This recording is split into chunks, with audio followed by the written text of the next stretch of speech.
Romans thought they'd united the world. But after centuries of conquest and glory, resentment festered within. Repression and chaos replaced tolerance and order. And cults of dissent emerged that threatened to divide the empire forever.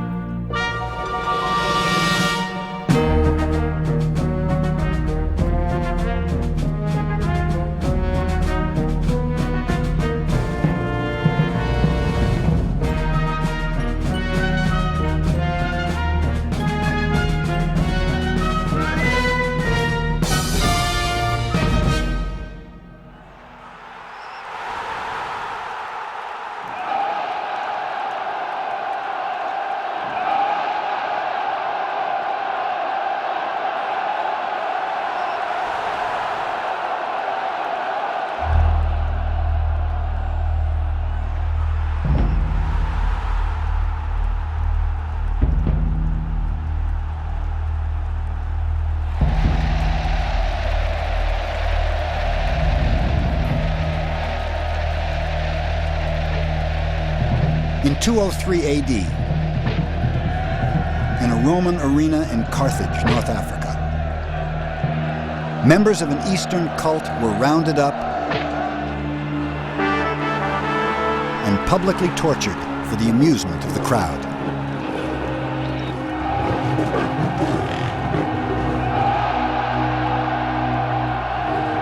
Their crime was religious conviction.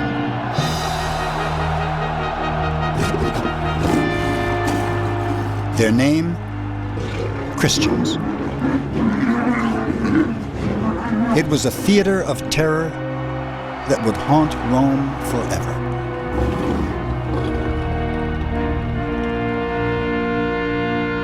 One of the victims that day was Perpetua, a woman who redefined the meaning of defiance. Perpetua is a young mother, a beautiful young girl, and she is determined to stand by her faith. And even when the government wants to attack Christians, she remains steadfast. Her father begs her to renounce her faith. She says, I can't. I must be true to my cause. She's separated from her baby. She's imprisoned. She's never been in such a place before. She's a woman from a respectable family. In prison, she kept a diary, a tragic testament to the power of faith.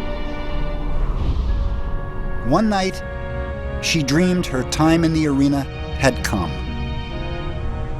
I saw a beautiful bronze ladder extending all the way to heaven. People were climbing the ladder, but under it was a demonic serpent. The serpent was attacking the climbers, hoping to frighten them from making the ascent. And I said, in the name of Jesus Christ, the serpent will not harm me.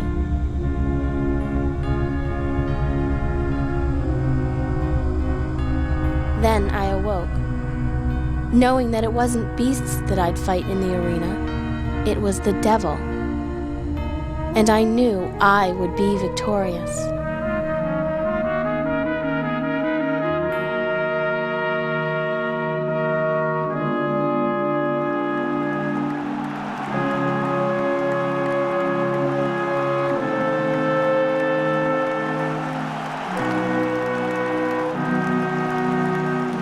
The next day, Perpetua was sent into the arena.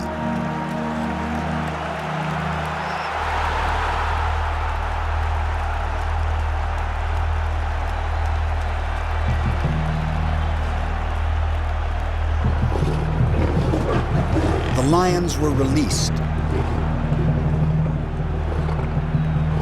but they refused to touch her.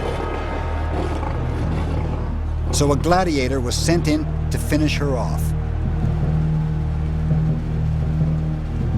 When he too hesitated, Perpetua grabbed his sword and slit her own throat in defiance.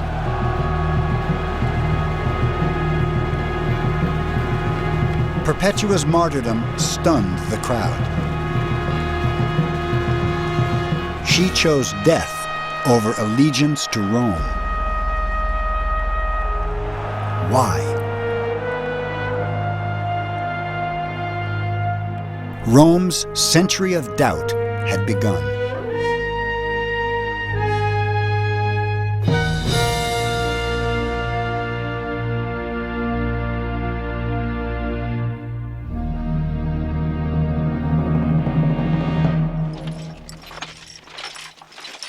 For hundreds of years, the benefits of Roman rule seemed clear.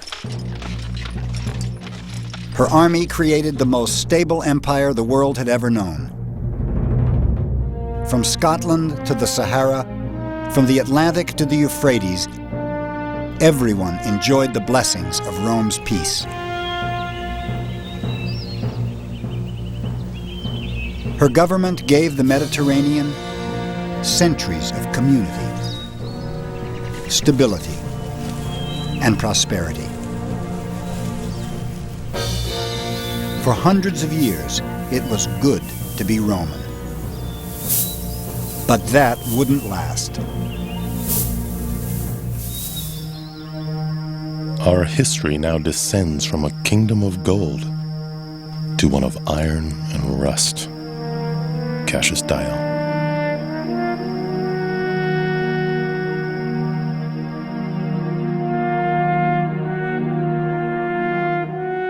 Emperor Marcus Aurelius presided over the first signs of decline in the Roman world.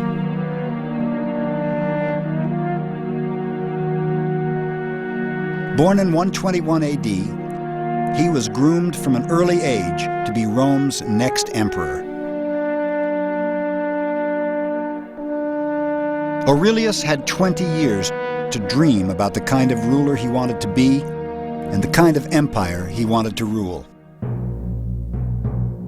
As a Roman, he believed there was a divine order to things. As emperor, he hoped to recreate that order in the Roman world, which is what Romans had done for centuries with astounding success everywhere. They pacified the entire Mediterranean with one set of laws, regulated trade with one currency, replaced diversity with conformity. Rome's empire stretched for 2 million square miles, but whether you were in Egypt or England, you could always travel a straight Roman road to a familiar Roman city. Roman roads reflect a tremendous centralized organization. All roads led to Rome, of course, and you could come to the city of Rome and go to the Forum, and there was a golden milestone which told you how far it was to every other city in the empire. Romans liked to know where they stood. They planned their cities like they planned their lives, in a methodical, orderly fashion. If nature was unpredictable, they tamed it. Romans channeled water to their cities in massive aqueducts, arguably their greatest logistical triumph. Rome had been a symbol of order and stability for centuries. And Marcus Aurelius expected to continue that tradition. In 161 AD, Aurelius finally became emperor. For 23 years, he'd been planning a peaceful rule. He was in for a brutal awakening. Later that year, war broke out in the east.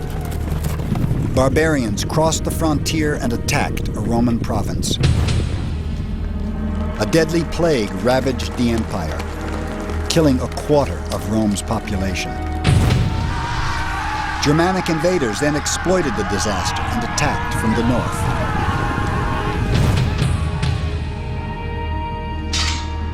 Rome was suddenly confronted with military threats on 2 fronts. Marcus Aurelius spent 8 years on the frontiers fighting for Rome's survival.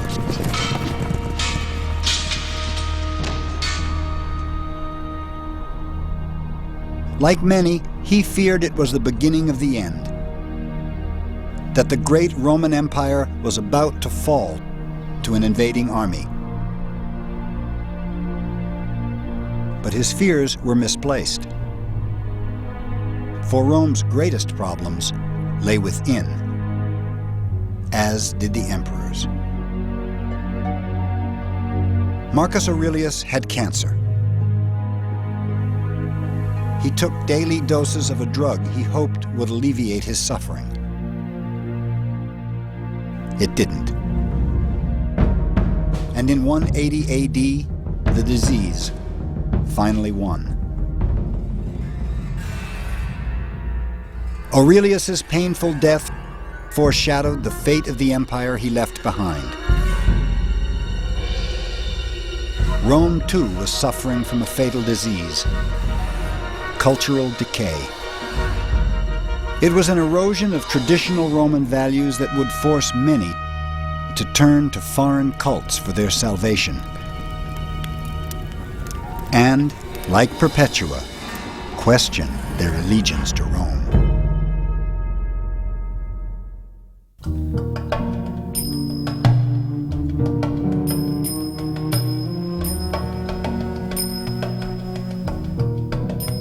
The Roman Empire is as famous for its vices as it is for its virtues.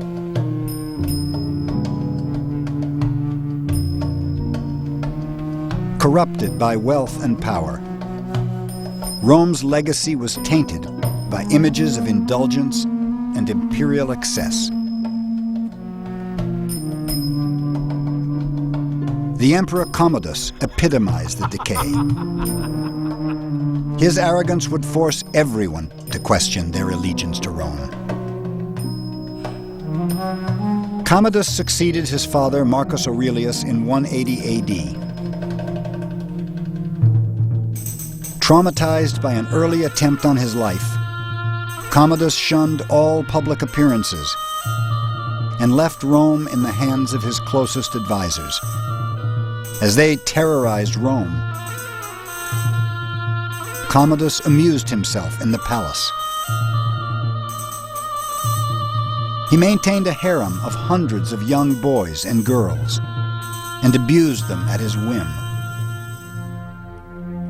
He kept amongst his minions certain men named after the private parts of both sexes, and on these he liked to bestow kisses. Herodian. It was a lifestyle funded by corruption and extortion. Resentment festered throughout the empire.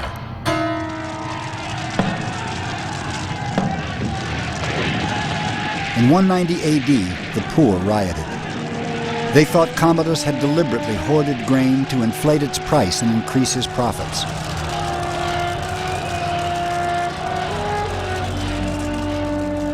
After 9 years as a recluse, the emperor was forced to play a more public role.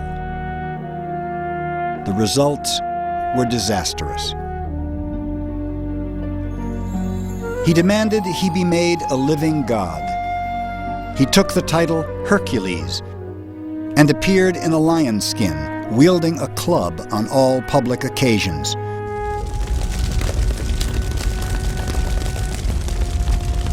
When a huge fire consumed Rome in 191 AD, Commodus outdid himself. He proposed the rest of the city be destroyed and an entirely new one rebuilt in his honor. But first, Commodus chose Rome's most famous landmark for his ultimate act of indulgence. On November 17th, 192 AD, people flocked to the Colosseum. Something truly shocking was on the program. That afternoon, the slaves and criminals who normally fought in the arena were joined by someone very special.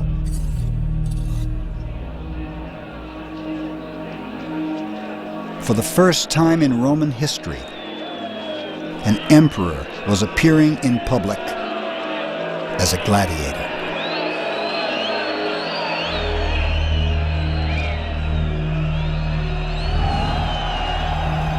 Commodus may have won that day, but his victory was short-lived. Commodus was assassinated on December the 31st, on New Year's Eve, because next day he planned to be inaugurated as consul, dressed up as a gladiator. And that was such an affront. It's as though the American president attended inauguration dressed in American football kit. It was a complete insult to the total political way of life. The assassination of Commodus wasn't the answer, for Rome's problems lay deeper still, in the very foundation of Roman society.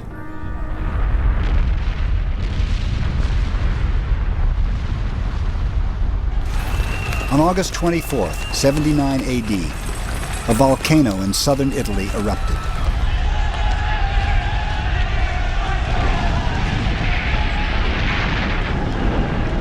Smoldering ash from Mount Vesuvius buried the nearby town of Pompeii and froze a haunting and revealing portrait of Roman society for all time.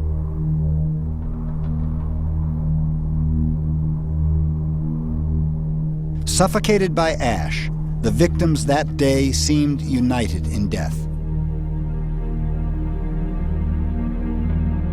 Yet the ruins of Pompeii showed just how divided they were in life.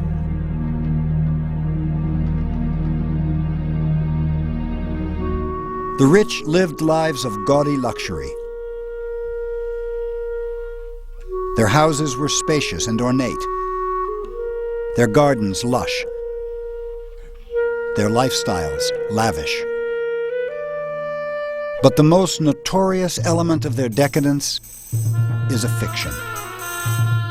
Paintings of imagined Roman orgies were commissioned by 19th century politicians to promote their own message of sexual intolerance. The most famous of these showed a group of disapproving philosophers frowning at a debauched banquet. There was a serious proposal to put that painting in every classroom in the United States of America because it was seen as an image of morality, of what the Romans were really about were those philosophical types.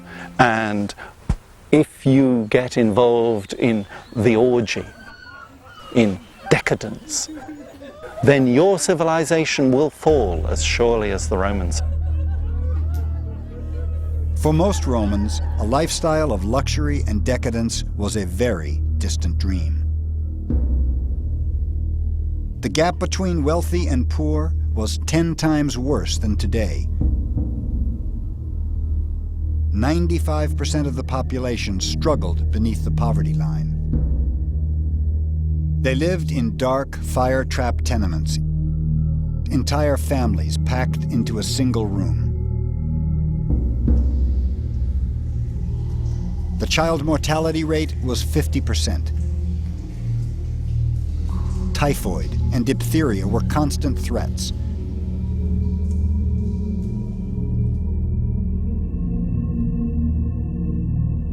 Equally claustrophobic was a woman's place in Roman society.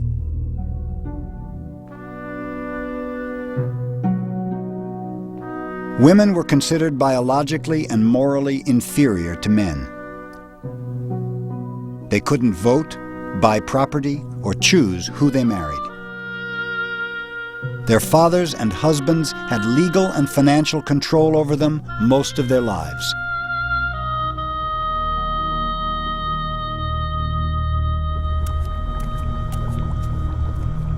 Rome was built on a rigid social hierarchy. At the height of her power, 1 in every 3 people in Italy was a slave. And it was their sweat and their labor that gave Roman cities their fabled wealth and splendor.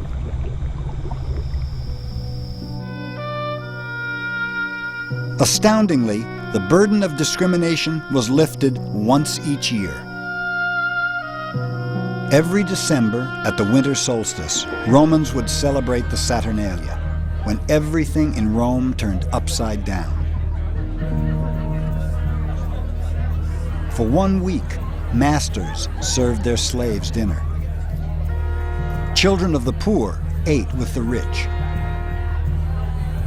It was a surreal disruption of the status quo. For those who wanted more frequent release from Rome's rigid class system, there was another option.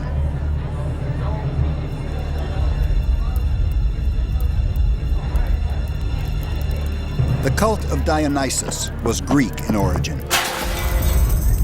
Its controversial rituals, or bacchanalia, arrived in Italy in the 2nd century BC.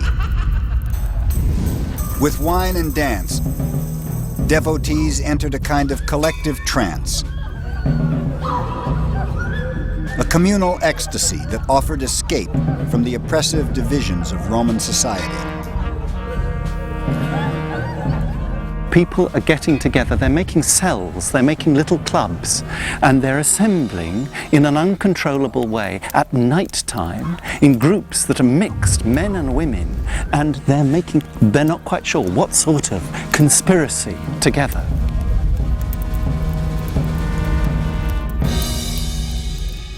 And it is dealt with in an extremely bloody way. I mean, not only is the cult of Dionysus completely banned, but the consuls go up and down the country. There are many executions.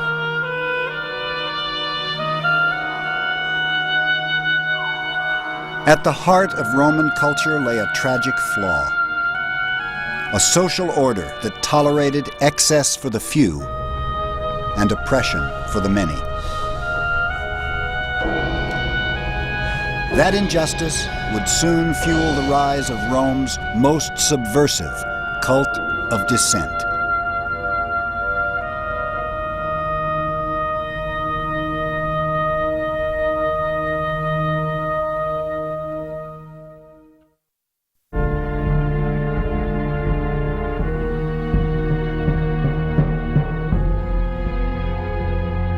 There was one ideal that made everyone proud to be Roman.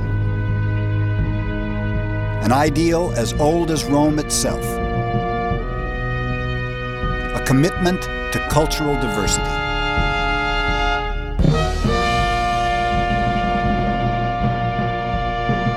Roman society was always enormously open. There's a wonderful story about Romulus, who, when he goes to found Rome, calls upon people to come and live in the city. And the passage sounds just like the Statue of Liberty, you know, everyone come. Let me take your outsiders and your poor. 1,000 years later, Rome's open-door policy was still going strong. Her fabled wealth and splendor had attracted people from every corner of the world. You could be in the city of Rome and you could see people who were obviously African, obviously Indian, obviously Italian, Gauls, Germans. All of these people were in fact Roman citizens. And so somehow the Romans seem to have been able to find a way to achieve the American motto, E pluribus unum. They got along. There doesn't seem to have been any racial or ethnic tension within the Roman Empire. By the 3rd century AD, Rome's immigrant spirit applied to everyone, even emperors. Septimius Severus succeeded Commodus as emperor in 193 AD. He was African, a native of Leptis Magna in modern-day Libya. During his 18-year rule, he adorned his hometown with lavish buildings.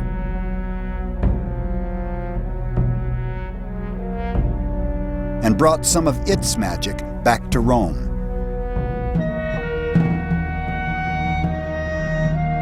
Severus and his wife Julia Domna were both deeply superstitious. He was devoted to an Egyptian mystery cult. She worshipped a Syrian sun god. Romans had no problem with the couple's exotic beliefs.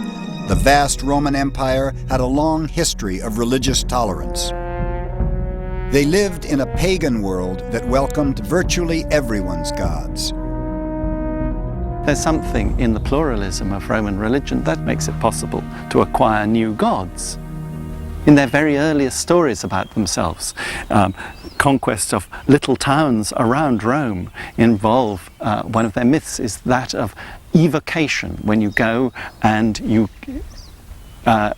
pronounce a series of prayers to beg the god of the local town to come to Rome with you, and it becomes your god, and you add to the strength of the team at Rome. All that was asked of foreign religions was that they respect the cult of Rome by making annual sacrifices to the emperor. It was a policy intended to secure some control in a world of extreme religious diversity. There were as many cults in Rome as there were provinces in the empire. Bull worshippers from Iran, fertility sects from Egypt, rain gods from Germany. In the city of Rome, you could experiment with almost anything. And in that way, I suspect the religious menu, the huge a la carte menu of choice, not as large as it would be in Los Angeles or in New York, but still very wide. But by the 3rd century AD, religious diversity was leading to chaos. People were overwhelmed by the choices that surrounded them.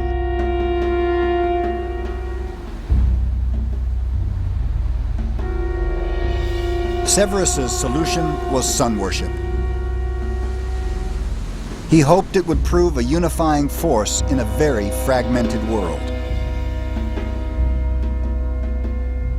Rome's wealthy decided to follow the sun in a different way. They traveled east, to Greece, Egypt, even as far as India, in search of themselves. But if Romans were confused, their leaders were completely out of control. In 211 AD, Severus was succeeded on the imperial throne by his son Caracalla, whose most memorable act as emperor was to murder his own brother, Geta. He was sick in body and mind.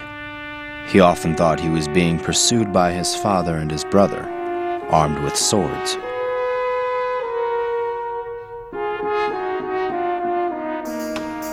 At first, Caracalla's insanity was kept in check. In 212 AD, he awarded Roman citizenship to every free man in the empire.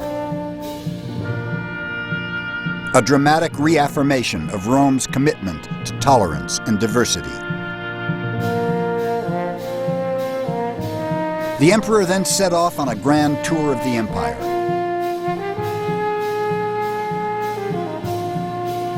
In December 215 AD, he reached Egypt. In the city of Alexandria, he was given a splendid reception by its proud new Roman citizens.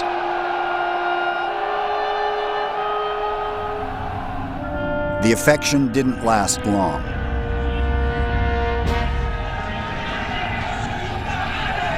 Enraged by local criticism of his brother's murder, the emperor invited 5,000 citizens into a local theater and butchered them in cold blood.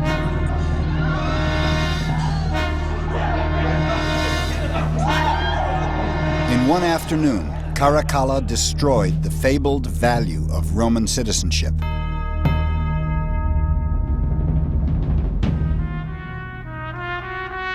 Never had Romans felt so confused or so conflicted about their place in the world. They're looking for something in the same way that we Americans are looking for something. I think we can use that same explanation to explain things like Heaven's Gate and the Jonestown Massacre and any of the cults that have arisen over the past few years. When they lose their identity, you find that they begin to turn to cults. In the 3rd century AD, Romans turned to one cult in particular. A cult whose message was destined to change the empire and the world forever.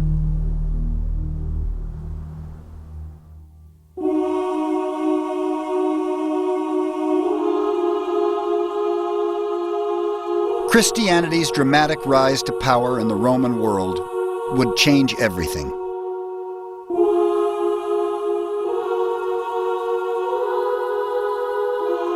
A cult based on the suffering of one man was set to challenge the integrity of an entire empire. Christianity's message spread west from Judea in the 1st century AD, carried by a small band of apostles. In Rome, it struggled for identity, one of many obscure cults in a crowded city.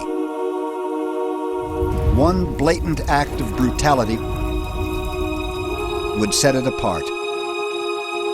In 64 AD, the Emperor Nero publicly massacred hundreds of Christians in Rome, blaming them for a fire they didn't start. It was the first time most Romans had even heard of Christianity.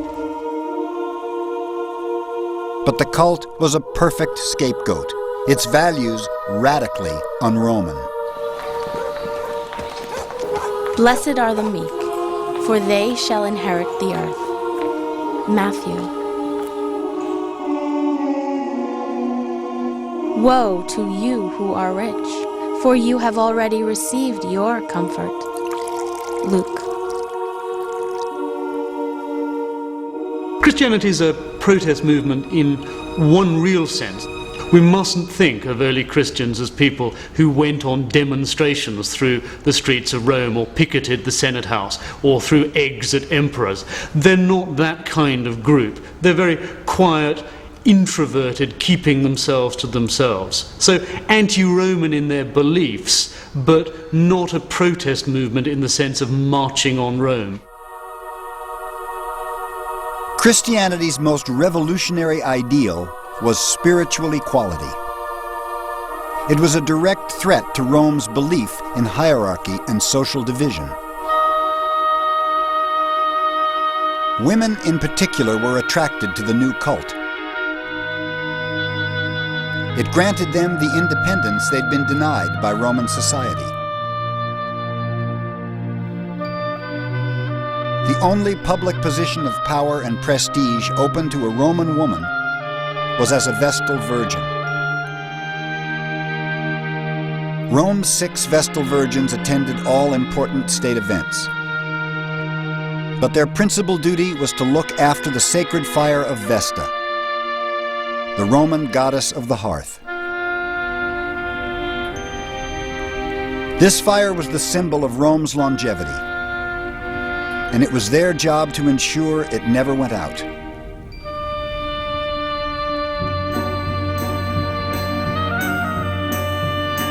Vestal Virgins were highly respected and lived well, yet their public honors had a price.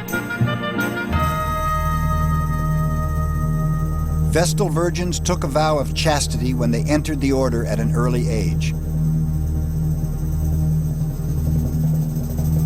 If one of them broke that vow, the punishment was fierce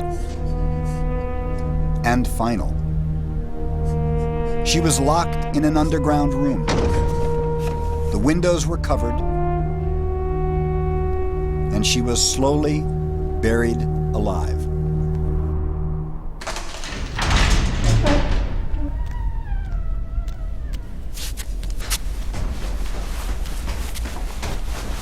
Ironically, early Christians chose to be underground. They felt safer meeting in the labyrinth of burial chambers beneath the city, known as the catacombs. Here, women participated in the ritual of communion on an equal footing with men. This shocked pagan Rome and gave rise to scandalous rumors.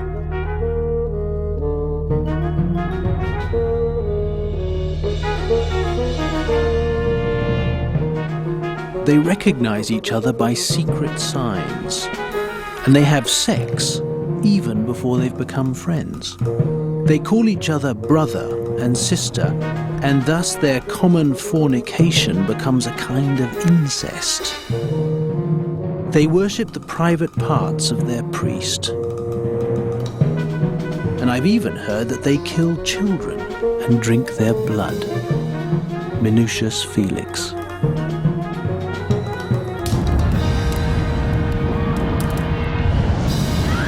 Precisely the same accusations would be used by Christians to condemn witches in later centuries.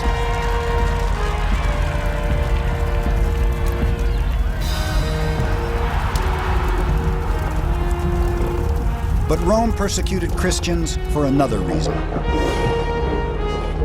They refused to respect anyone else's gods.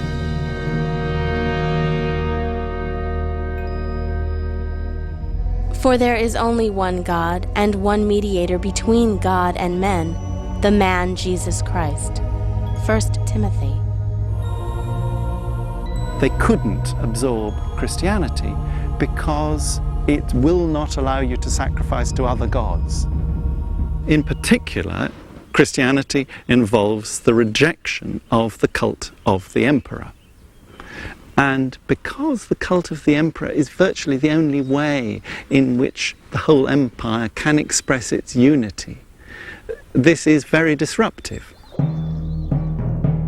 At first, the Roman state tried hard to ignore the conflict.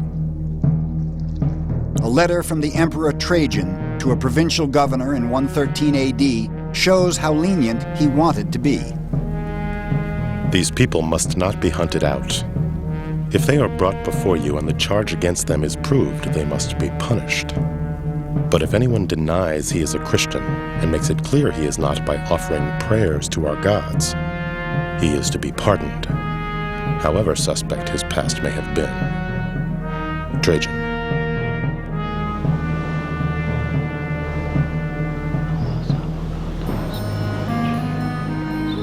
Trajan was wise in his restraint. Rome's previous attempts at social repression had backfired. In 19 BC, the Emperor Augustus embarked on a program of brutal moral reform. He feared that the Roman aristocracy, decimated by recent civil wars, was dying out. His solution was to persuade Roman families to produce pure Roman babies quickly. Adultery was made a capital crime, punishable by exile or death. Romans openly mocked his moral crusade. Ovid, the most popular poet of the day, provoked the emperor's wrath by publishing a book called The Art of Love, celebrating sex and secret liaisons. Augustus panicked and banished Ovid to a bleak outpost on the Black Sea. Though others have been exiled for weightier causes, a more remote land has been assigned to no one. Nothing is farther away than this land, except only the cold and the enemy and the sea whose waters congeal with the frost. Ovid. Ovid died there 10 years later, still dreaming of Rome. The emperor's repressive reforms were extremely unpopular and futile. They fathered more informers than children. Now the country suffered from its laws as it had done from its vices. Tacitus.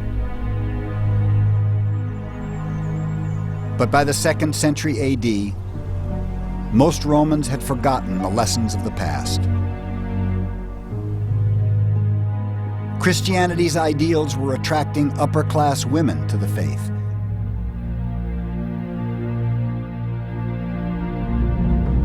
Their refusal to perform public sacrifices to the emperor threatened the male elite. Their response was highly controversial. Its severity still debated today. In the first 3 centuries after Christ, most Romans neither cared nor noticed Christians, and they certainly didn't see them as an endless supply of lion food. More criminals were eaten by lions in the Roman world than Christians. This is an image which has been created by later Christian sources, keen then to present themselves as an active movement of protest against Rome. And yet, accounts of public persecution have survived. Rituals of repression that backfired. For persecution produced victims. Victims willing to become martyrs. One of these was Blandina, a young slave girl.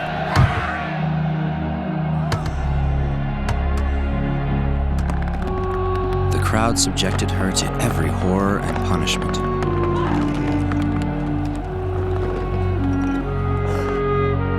Yet she was by now indifferent to suffering and kept faith in Christ.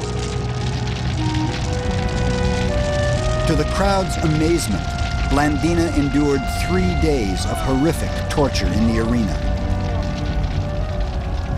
In the end, she too was killed, though the pagans admitted they had never seen a woman suffer so much for so long. Eusebius.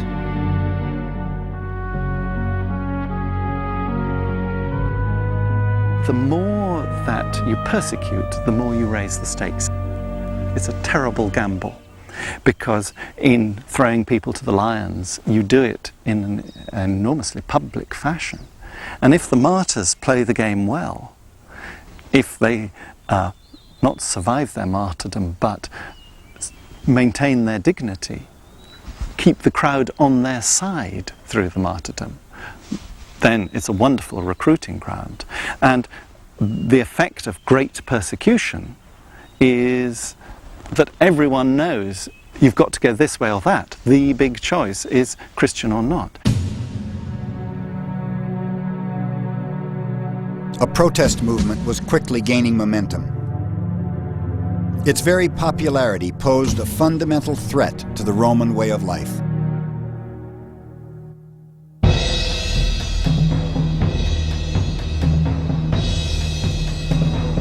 By the middle of the 3rd century AD, Rome was consumed by doubt. As chaos and confusion racked the empire, everyone began questioning the benefits of Roman rule.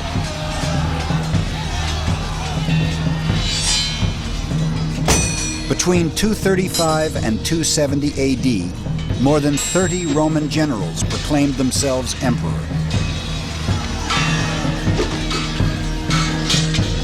As Roman legion fought Roman legion, innocent citizens were caught in the crossfire of civil war.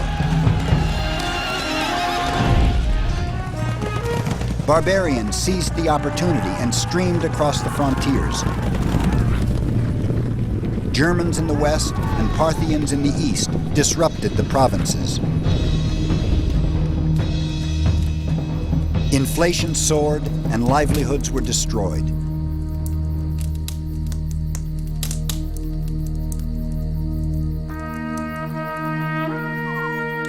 The promise of salvation in the next life was becoming very appealing.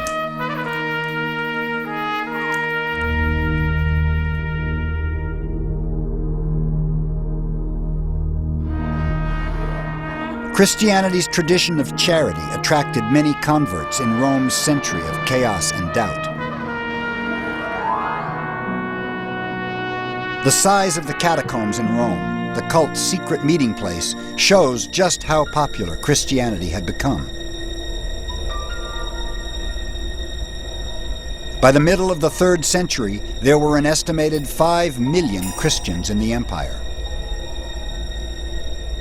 It's an indication of the strength of the church at the end of the 1st century, and particularly of the level of church organization. We've got a church now that's got a growing membership and that has got a hierarchy of clergy and bishops throughout the Mediterranean. In 284 AD, Diocletian was crowned emperor. He had risen through the ranks of the army to seize power in Rome. As befitted a military man, his vision for the future was brutal and bold. Diocletian felt the key to unity lay in division.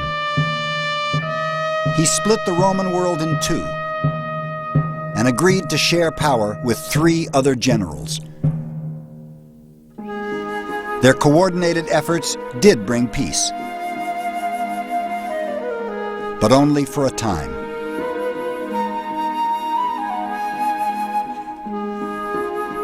Diocletian ruled for over 20 years, but spent only 2 months in Rome. He was forced to spend most of his time in cities like Trier, Germany, to be closer to the wars on the frontiers.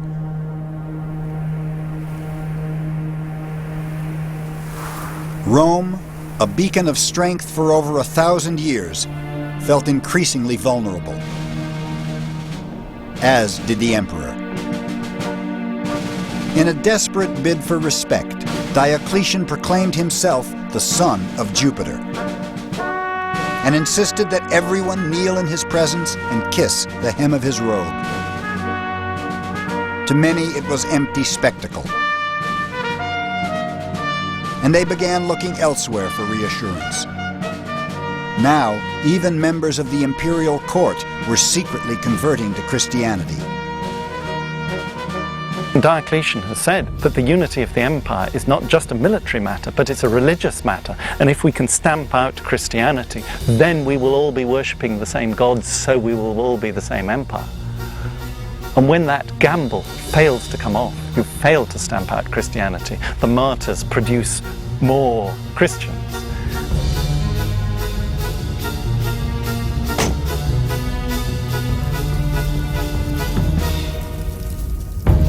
On February 24th, 303 AD, Diocletian initiated the most sweeping persecution Christianity has ever faced. Churches were burned, scriptures destroyed, Christians sent to work in state mines, or imprisoned and tortured for their beliefs. If they still refused to sacrifice to Rome's gods, they were publicly tortured. Rome, once a proud culture of tolerance, had become a repressive cult of order. What we see in Diocletian's persecution of the Christians are the only 2 Mediterranean-wide organizations, the Roman state and the Christian church, battling it out for supremacy. In 305 AD, Diocletian retired to his summer palace, confident that Rome had won. He was wrong. In the blood of the martyrs lie the seeds of the church. Tertullian.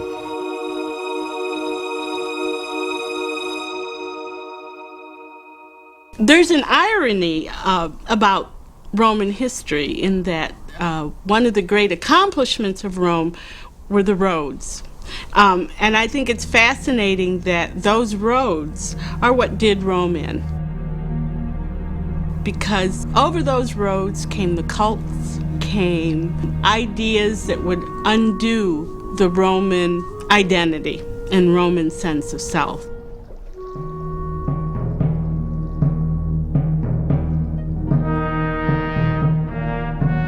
For centuries, Rome's power and confidence had been unshakable. She had basked in the achievements of her empire, convinced of the glory of her rule. But a cult from Judea confronted Rome's arrogance, challenged her inequality, and exposed her brutality. Rome, once a symbol of order and control, was crumbling into chaos and confusion.